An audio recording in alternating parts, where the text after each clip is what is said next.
పురాతన గ్రంథాల్లో మనల్ని ఎప్పుడూ ఆశ్చర్యపరిచే ఎన్నో విషయాలున్నాయి. అందులోనూ కొన్ని దర్శనాలుంటాయి. అవి చాలా సంక్లిష్టంగా, శక్తివంతంగా ఉంటాయి. అలాంటి వాటిలో ఒకదాని గురించే మనం ఈరోజు మాట్లాడుకోబోతున్నాం. అదే ప్రవక్త యెహెజ్కేలుకు కలిగిన దర్శనం. ఆ అద్భుతమైన, రహస్యమైన దివ్యరథం వెనుకున్న అసలు అర్థమేంటో ఇప్పుడు చూద్దాం. సరే, అసలు విషయంలోకి వస్తే ప్రవక్త యెహెజ్కేలు నిజంగా ఏం చూశారు? ఇదే అసలైన ప్రశ్న.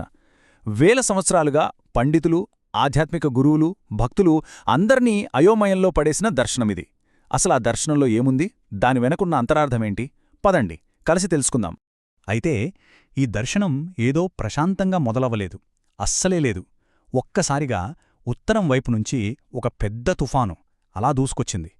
ఒక్కసారి ఊహించుకోండి. ఆకాశమంతా చీకటి, ఒక పెద్ద మేఘం, దాని చుట్టూ మంటలు, మెరుపులు. భయంకరంగా ఉంది కదూ? ఏదో ఒక గొప్ప భయంకరమైన సంఘటన జరగబోతోందనడానికి ఇదొక సూచన అన్నమాట. సరే, ఆ తుఫాను మధ్యలో నుంచి కొన్ని వింతైన, అద్భుతమైన జీవులు బయటికి వచ్చాయి. ఈ దర్శనంలో చాలా కీలకమైనవి ఇవే. వీటినే మనం కెరూబీములు అని కూడా అంటాం. ఒకటో రెండో కాదు, సరిగ్గా 4 జీవులు.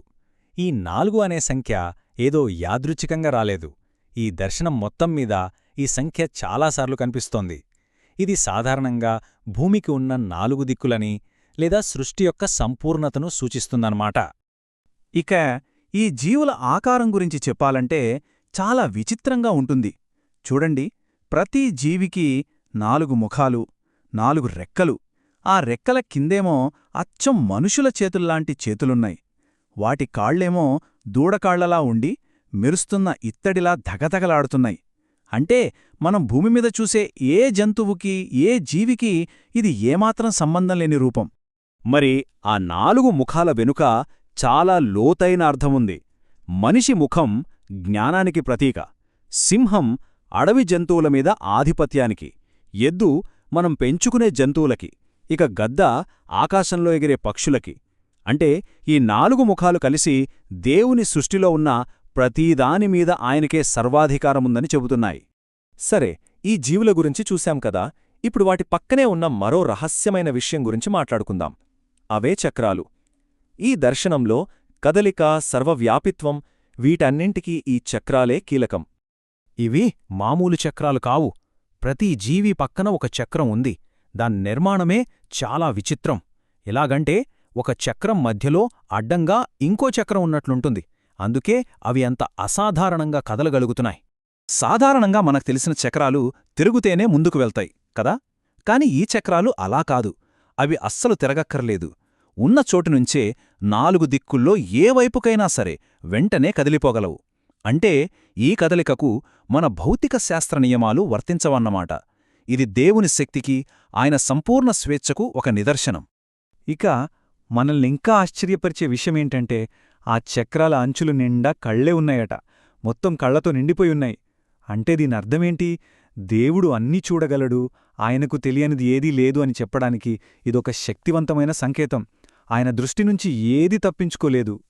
అంటే చివరిగా మనం అర్థం చేసుకోవాల్సిందేంటంటే ఈ చక్రాలు కేవలం ప్రయాణించడానికి కాదు, అవి దేవుని మహిమకు ప్రతీకలు.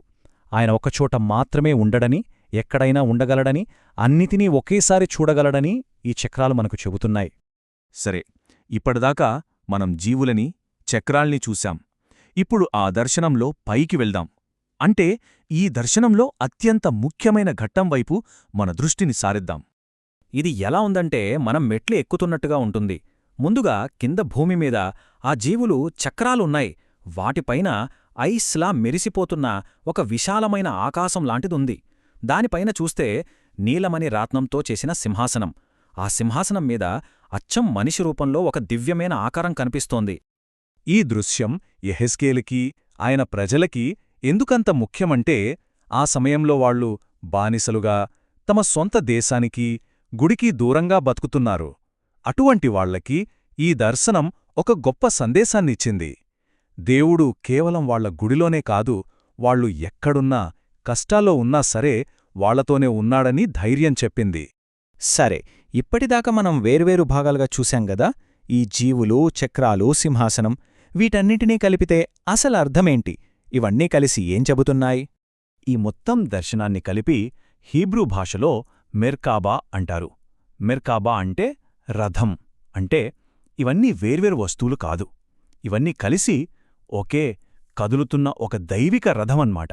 దీనర్థం దేవుని సింహాసనం ఒకచోట స్థిరంగా ఉండేది కాదు, అది శక్తివంతమైనది, కదిలేది. అంతిమంగా ఈ దివ్య రథమిచ్చే సందేశం చాలా స్పష్టమైనది. 1. దేవుడు ఒక గుడికో ఒక ప్రాంతానికో పరిమితమైనవాడు కాదు. 2. ఆయన శక్తి, ఆయన మహిమ ఎప్పుడూ కదుల్తూ సర్వవ్యాపకంగా ఉంటుంది. 3. ప్రజలు ఎంత కష్టాల్లో ఉన్నా, ప్రవాసంలో ఉన్నా సరే దేవుడు వాళ్లతోనే ఉంటాడు. మొత్తానికి ఇది దేవుని యొక్క అపారమైన, చురుకైన, తప్పించుకోలేని శక్తికి ఒక గొప్ప చిహ్నం. మొత్తం మీద చూస్తే ఈ దర్శనం దేవుని అనంతమైన శక్తికి, ఆయన సర్వవ్యాపిత్వానికి ఒక గొప్ప ప్రతీక. కాని అసలు కథ ఇక్కడితో అయిపోయిందా? లేక దీని వెనుక మనకు అందని ఇంకా లోతైన రహస్యాలేమైనా ఉన్నాయా? ఇదే ప్రశ్న వేల సంవత్సరాలుగా ఎంతో మందిని ఆలోచింపజేస్తూనే ఉంది.